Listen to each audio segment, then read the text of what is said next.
Usul erkinlik munbirida lager şahidleri Uyg'urlarning ovozi bo'ldi. Dunyoning har qaysi joylaridagi muhim kishilik huquq masalalari va hokimiyat hukumatlarning eng yaqinqi ahvol ustida munozaralar bo'ladigan, shundaqla har qaysi davlat va rayondan kelgan tanilgan shaxslarni, kishilik huquq faoliyatchilari va siyosat, savdo sohasidagi arboblarni jam qiladigan muhim xalqaro so'rovlarning biri bo'lgan 2023-yillik Usul erkinlik munbirida Uyg'ur masalasi yana bir qatim anglatildi.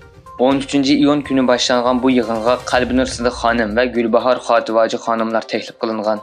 Bu ikki nafar lager shohidi o'zlari bevosita shohid bo'lgan 5 dan o'tkazgan voqealarni so'zlash orqali Uyg'urlar bugungi kunda yo'liqayotgan irqiy qirg'inchilik fojialarini, lagerlarda sodir bo'layotgan insoniyatga qarshi jinoyatlarni anglatgan.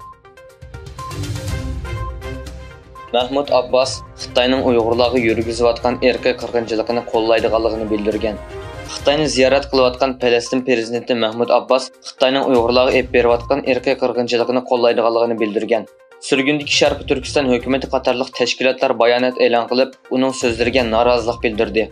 Xabar qilinishicha, Mahmud Abbas Xitoy bosh ministri Li Qiang bilan ko'rishganda Xitoyning Tayvan va Hong Kongga qaratgan barliq siyosiy va maydonini qo'llaydiganligini bildirish bilan birga Uyg'ur rayoni haqida to'xtalib, Xinjiang masalasi hargiz kishilik huquq masalasi emas, balki terrorlikqa zarba berish, asabiylikni tugatish, bo'lgunchilikka qarshi turish masalasidir. Falastin Xinjiang masalasini deb Xitoyning ichki ishlariga aralashishga qat'iy qarshi turadi degan.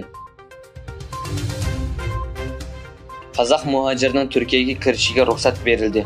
Qozog'istonga yoki Xitoyga qaytarilish xavfiga duch kelgan Sharqiy Turkistonlik qozoq muhojir G'ayrat Arlibek Turkiyada faoliyat olib berayotgan xalqaro Sharqiy Turkiston tashkilotlar birligining munosabatlik organlari bilan jiddiy aloqalashish natijasida omon-eson Istanbulga kirgan. G'ayrat Arlibek 13-iyun Turkiya vaqti soat 10 atrofida Istanbul aerodromiga tushgan bo'lib, vizasi yo'qligi va pasportining inovatsiz deb qaralganligi sababli Turkiya tamojna xodimlari tomonidan Istanbul aerodromida to'xtatib qo'yilgan edi. Rossiya eng chong tahdid. Xitoy sistemli raqobatchi.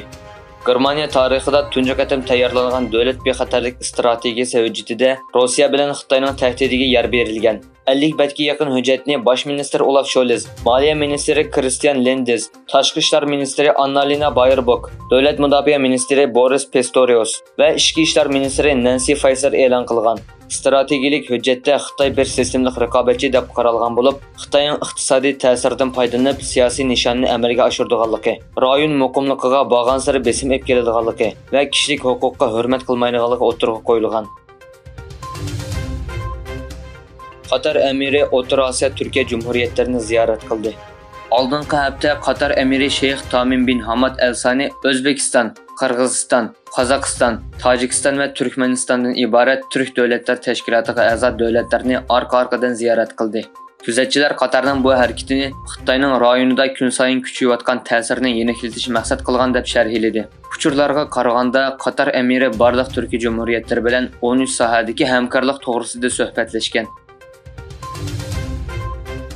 Microsoftning qo'rg'uvchisi Bill Gates Xitoyni ziyorat qilgan. Amerika yumshoq detal shirkati Microsoftning qo'rg'uvchisi Bill Gates o'zining Xitoyni ziyorat qilib, dunyo sahiya va taraqqiyot masalasida xizmat qiladigan fondiga vakolatan suhbatlarni olib borganligini bayon qildi.